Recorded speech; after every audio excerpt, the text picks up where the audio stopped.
ये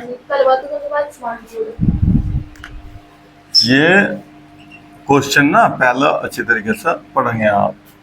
किसी देखो जीपी का, पहले तो जीपी का है ना, तो जीपी लिख लो बेटा यहाँ से। देखो ऐसा ना, जीपी A1, फिर A2, A3, कोई भी हम लिख रहे हैं। यो यहाँ एन टर्म हो गए। देखो इसने कहा सम, एन टर्म का सम, ठीक है। इनका सम निकालना बेटा, एस एन, यहां से लेकर यहां तक का एन टर्म का सम हो गया, एस एन हो गया।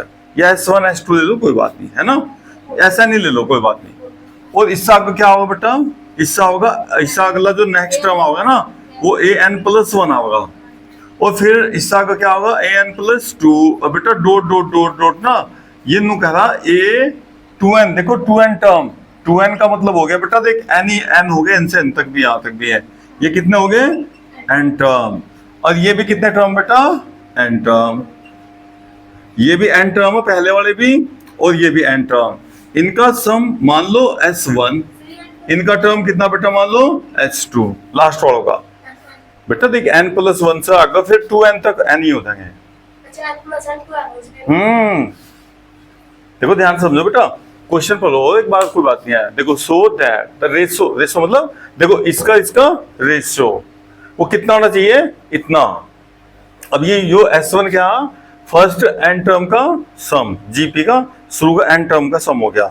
और बेटा देखियो उसके बाद क्या कहता है, sum of the term of n+1, यहां से n+1 से और 2n, यहां तक भी n ही बैठ जाएंगे टर्म। देखो आपके n से आगे देखो 2n हो गया, तो इसका मतलब n आगे, n+n कितने हो गए, 2n। क्लियर ना। लेकिन एक बात ध्यान रखने की, इसमें फर्स्ट टर्म a लिया जाएगा, तो इसमें फर्स्ट टर्म an+1, बस ये इंपोर्टेंट बात है बस। क्लियर ना। देखो इसका सम यहां से यहां तक निकालना ना, तो इसमें फर्स्ट टर्म ये लिया जाएगा, ना कि ये। बस ये थोड़ी सी बात थी इंपोर्टेंट। अब आपको प्रूव क्या करना बेटा, देखो प्रूव करना बेटा आपको S1 अपॉन S2 का जो रेशो, वो कितना लेकर आना बेटा, 1/r⁴n। तो आप ये LHS लेकर चल दो बेटा, इसका LHS, और ये RHS ना अपने आप आ जाएगा। अच्छा एक बात और, सम का फॉर्मूला कौन सा लेना, जो इधर लेंगे वही उधर लेना। अगर r इधर r1 से छोटा, तो इधर भी r1 से छोटा, क्योंकि जीपी एक ही है, टोटल जीपी एक ही है, यहां से तक टोटल जीपी एक है। तो जो आपने मान लो इधर 1 से छोटा ले लिया r, तो इधर भी 1 से छोटा लो। अगर बेटा ग्रेटर देन 1 ले रखा, तो ग्रेटर देन 1 ले लो। जो लेंगे एक ही लिया जाएगा दोनों में, क्योंकि एक ही जीपी तो एक ही है ना, अलग अलग नहीं है भाई अपने पास, ठीक है। तो अब क्या करना बेटा, S1 देखो भाई ध्यान से बेटा, अब जाओ S1 मतलब इनका n टर्म का सम, हमने इसको नाम दे दिया। अब भाई कितना बेटा देखियो, फर्स्ट टर्म कितना इसका, a, first term a, formula क्या होगा Sn का, n टर्म का फॉर्मूला लिख लो कहीं साइड में, Sn = a r⁴n upon r-1। ये फॉर्मूला जब r ग्रेटर देन 1 हो भाई, ठीक है। तो हम यही ले रहे हैं, अगर हमने 1 से बढ़ा तो इधर भी 1 से बढ़ा, बस ध्यान रखेंगे, ठीक है।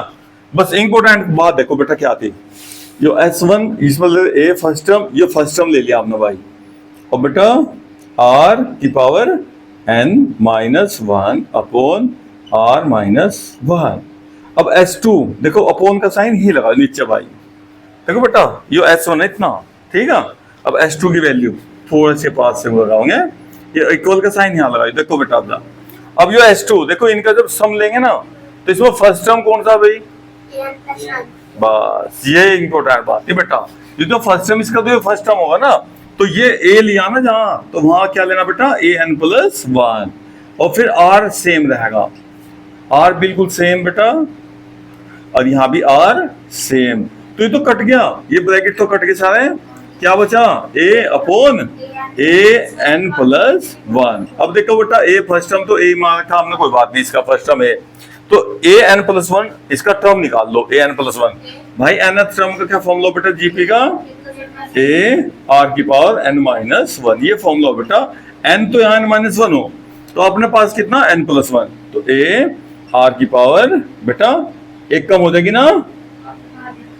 देखो ध्यान से देखो फॉर्मूला, n वाले में क्या होना बेटा, यहाँ n-1, हम कितना ले रहे हैं n का वैल्यू n+1, लेकिन फॉर्मूला में क्या बेटा, -1 -1 ये कट गया, ए से भी डिवाइड हो गया, कितना बच गया भाई 1/, अब बेटा ये हो गया RHS। यही आपको प्रूव करना था। देखो रेशो यही लिखवा लाना था कर का। बढ़िया क्वेश्चन ना, आसान है बिल्कुल एकदम।